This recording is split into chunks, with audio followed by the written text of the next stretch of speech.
And you have this guy, this high school phenom, that somehow drops to the 13th pick in the 96 NBA draft. Um, how how does that go down, and why does Kobe not go to New Jersey? Yeah, so that was one of my favorite chapters because I think I went through like every team and like was able to pinpoint, okay, just like why they made the mistake here, why they made the mistake here.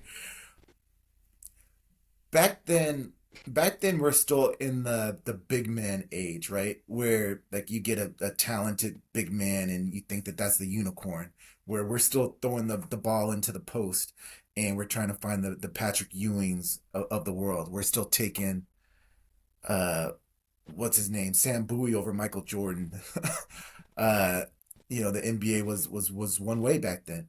So Kobe is 6'5". He's not KG. KG's 6'11". He goes the year before him. So and Kobe is the first guard who jumps from high school to the pro or attempts to. So in that draft back then, all right, first of all, we have Allen Iverson. Allen is he's short, of course, but he's dynamic. He's proven himself in college. He's the number one pick. Then we have some big guys. We have Marcus Camby and Sharif Abdur-Rahim, and those guys are seen as talented big guys. Stephon Marbury is another guy who's proven himself in college. Ray Allen. You can't really fault any of these picks too much yet. Antoine Walker, he proved himself.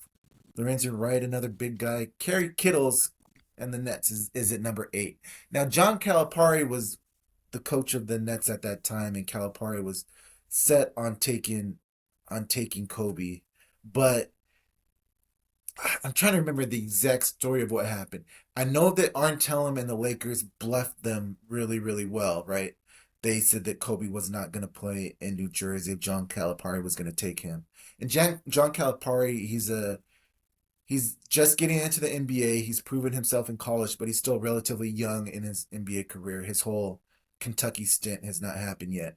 So he's still, kind of nervous trying to learn how to prove himself in the NBA. He's willing to take Kobe, but I don't think he could convince the ownership. I think that's what it was. So he passes on Kobe and he feels like that was the best workout he had ever saw was with somebody like Kobe, but they end up passing.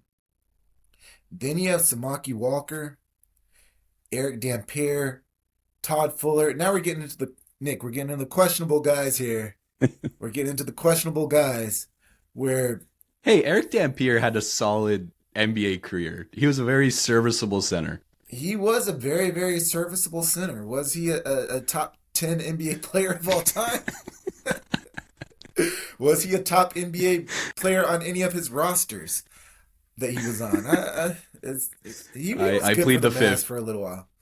He was good for the Mavs. You know what? I'm not gonna. He was a good serviceable NBA player. Um, but the next one was Todd Fuller. And now, yeah, now we're getting into the runs of centers. Todd Fuller goes to the Warriors. I think the Warriors may have taken Latrell Sprewell or had Latrell Sprewell on their roster at that point. And Latrell was a good swingman. Then the Cavaliers take Vitaly Potapinko. And then after that, the Hornets pick next, and the Hornets they take Kobe with the obvious intention of trading Kobe to the Lakers for Vladi Divac. And I was growing up in Southern California at that time, and I remember I was a big fan of Vladi. Vladi was a good player, and he came back to almost haunt the Lakers when he played for the Kings later in his career. But the combination of Kobe and then also that was a summer that the Lakers got Shaquille O'Neal. Ooh, that was a good summer. Not a bad summer for the purple and gold. I want to spend some time on this draft because to me this is like one of the most consequential drafts of all time, if I can speak. And it gets me fired up, and I can tell that it gets you fired up too. It is because we I didn't even mention the two picks after Kobe, where it's like two really really good players with Peja Stojakovic and two-time MVP Steve Nash. Yeah, I mean, just a boatload of talent. You mentioned Vlade, and it's interesting how. So I'm of Serbian descent. Like Vlade is also of Serbian descent. I grew up a Sacramento Kings fan, unfortunately. if I could go back in time and tell myself, hey, don't become a Kings fan because they're going to suck for 20 years, I probably would not have become a Sacramento Kings fan. But, here we are. And Real so, quick. I know this is a quick diversion, but for people who don't know, like watching those Kings back in the day when they had Vladi and Mike Bibby and Doug Christie and Peja Stojakovic and Chris Webber, that was like the prettiest brand of basketball to watch back in the day. absolutely, it was literally team basketball at its finest. Like, if you want to go watch a team that was very clearly, had high chemistry across all their players, knew exactly where everyone was going to be, I mean, if you just saw some of the passes that Vlade I'll never forget, like Page on a back cut and like Vlade hits him right in stride, or like even like Doug Christie on a back cut, and like Chris Webber was a great passer too. Unfortunately, he had the knee injury that kind of derailed his career, but like he was still like a very talented guy. But And Brad Miller and White Brad Chocolate, Miller, man, that yeah. was those teams were good. Our six man went Bobby Jackson. Bobby Jackson was a fantastic guy, Hmm. fantastic player. Doug Christie, by the way, doing a fantastic job so far with the Kings. He Did does. He not seems like, like he really, really cares. yeah, did not like the Mike Brown firing, but I guess it has worked out so far. But Vlade was interesting because there's this story of how he was initially reluctant to go to Charlotte. Which if you're getting traded from LA to Charlotte, I could see why. But then he says like basically he did it. He said he'll give it a go because he just loved Dr. Jerry Buss, who was the owner at the time. Like he respected the Lakers and he kind of wanted to make it happen for them, which is ironic because the Lakers, from like 2000 to 2004, basically owned the Kings and prevented them from winning a championship. So it's like this full circle moment of like Vlade saying, hey, I basically want to do something nice for the Lakers. And then like 10 years later, that same Lakers team is dominating the Kings. Yeah, yeah. With that, I mean, it wasn't dominating. Like that was. I When's that Robert? What year was the Robert Ory tip out think or the Robert oh Ory shot? It was. was it 02 or 03. Yeah, I mean that those games were as close as could be. Those series were as close as could be. Also, game six rigged. I believe that. That was a Tim Definitely rigged. Donaghy game. Yeah. Yeah, that was definitely rigged. I was joking around with somebody on the pod that like I like that series scarred me, and that Robert Ory shot has scarred me. It's funny because I reached out to Robert to have him on the podcast, and like if he does come on, like one of the first things I'm going to say is like thanks for the trauma, thanks for like altering my brain chemistry. Um, but where was I going with this? I have no idea where I was going with this. Game six, I completely lost my train of thought. No, See, we were just Robert talking about Ory, Vladi and going to Sacramento. I'm telling you, man. As soon as I mentioned Robert Ory, like the brain I just, know. it's just like That's instant trauma. all you can think about. And it's funny, like experiencing that on the other side, just the pure jubilation, and that's one of my like Yeah, foundational sports memories.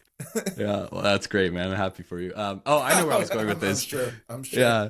I was talking to someone on the podcast, and I say how like I'll go back to YouTube and like watch highlights from that game, and when it gets to the end, where like obviously Ori sinks the three, like I'll watch the highlight, but in my brain, I will almost envision this like alternate reality where it's like as I'm watching the highlight, I'm like, dang, Vladdy's gonna grab the rebound. Like, and that's it, like game over. Or like, Shaq's gonna tip it back out, but it's gonna go into like the backcourt and like it'll be Violet, whatever.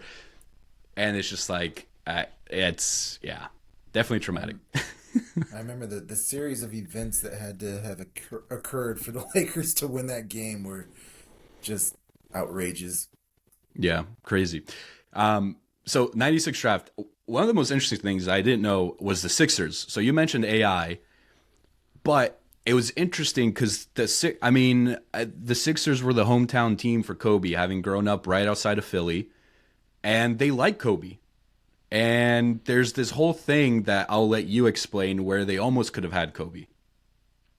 Yeah, Kobe was working out at a Philadelphia gym against college and pro players a lot where the 76ers personnel would see him. And I think Tony DeLeo was part of the 76ers organization at that time, was friendly with Kobe, and his dad had put it in the ears of the 76ers organization that they should draft him. Um, but that's right. They had Jerry Stackhouse at that time as well, and they thought that that would be two guys at the same position where Allen Iverson could play point.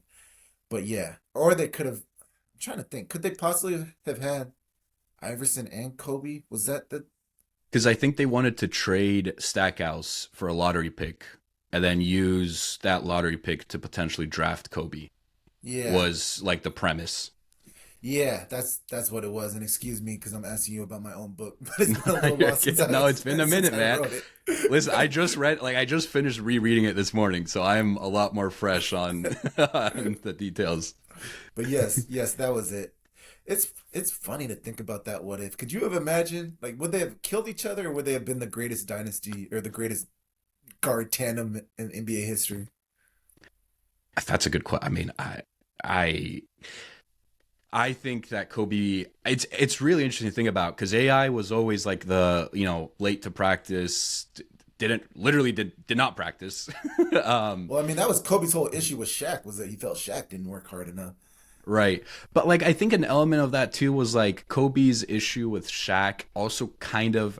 Now Shaq did his own thing, but also kind of kept Shaq in line a little bit. Like there was some limit to like how much Shaq could goof off. Like at the end of the day, like it was all fun and games, but when it got down to actually playing and winning, like they still managed to do that. So like I'm interested.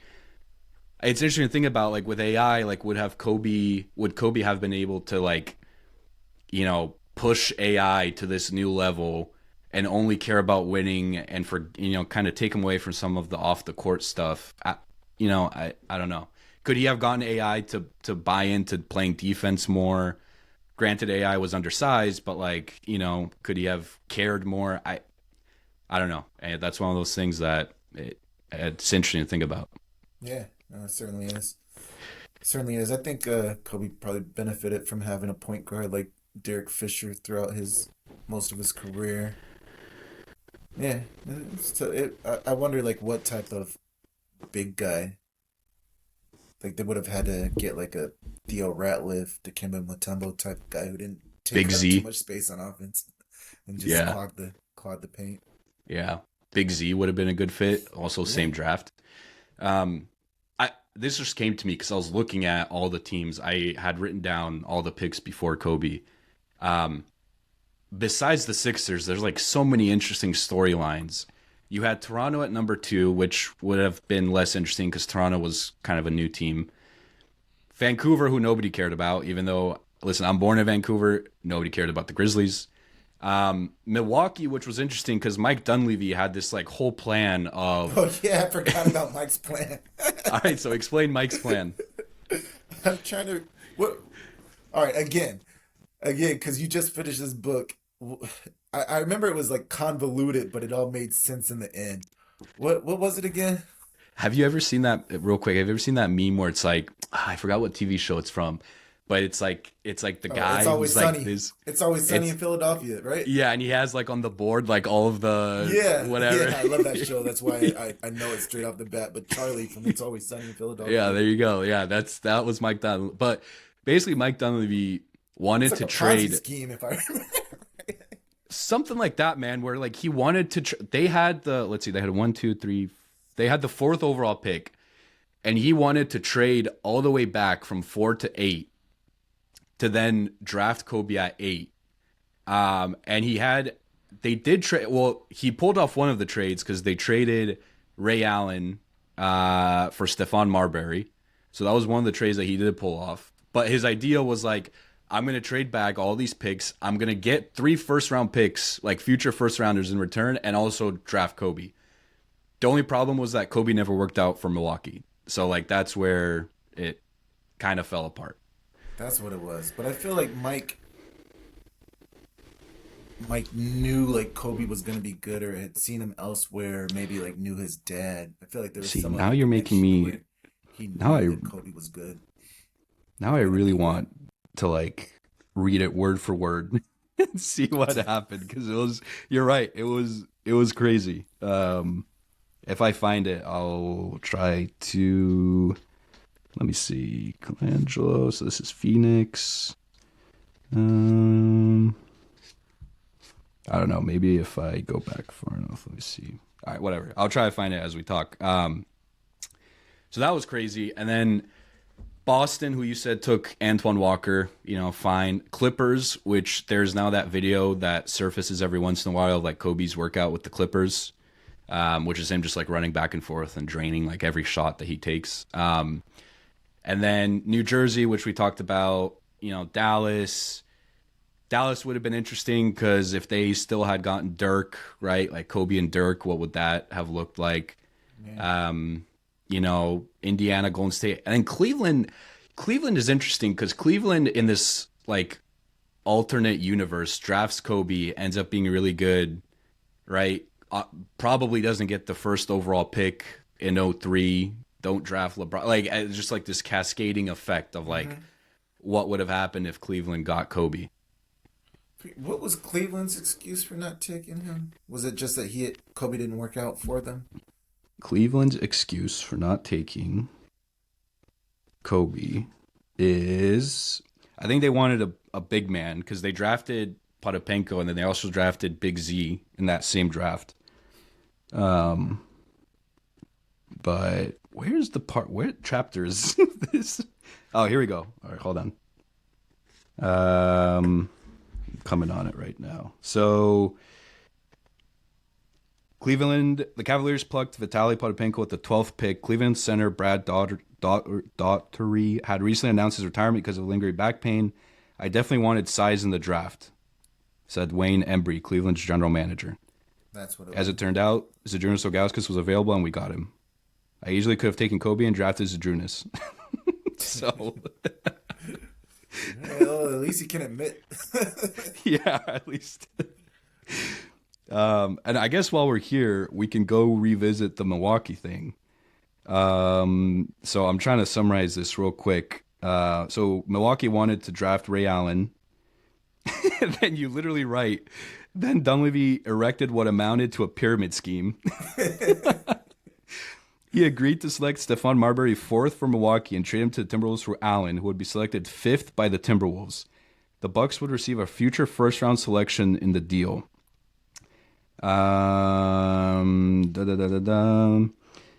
And then also it's interesting because Minnesota, and you have it quoted here, the reason Minnesota didn't draft Kobe is because they had just drafted KG, who was also a high school player, and Yeah.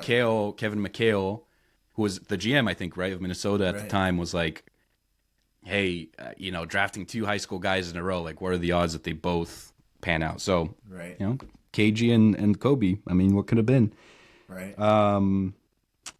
And okay, so then Dunleavy wanted to trade Allen to the Celtics for Boston's sixth pick and another selection. He had another potential deal with the Nets and Calipari in place for the sixth pick and another future pick for their eighth selection. Dunleavy said he would have taken Bryant with the eighth selection and departed with the 3 extra picks. He even told Joe Bryant that Kobe could live at home with him and his teenage son. But I'm trying to see. Yeah, Arn Tellem declined Dunleavy's request for Kobe Bryant to work out. And then I think the owner of the Bucks said, well, if you can't work him out, you can't pick him. Yeah, that's So- what it was.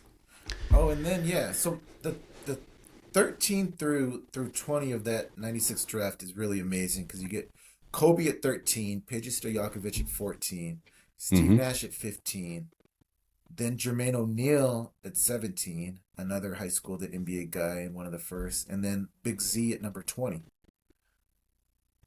Yeah, that draft is really amazing. And Derek Fisher was number 24 in that draft.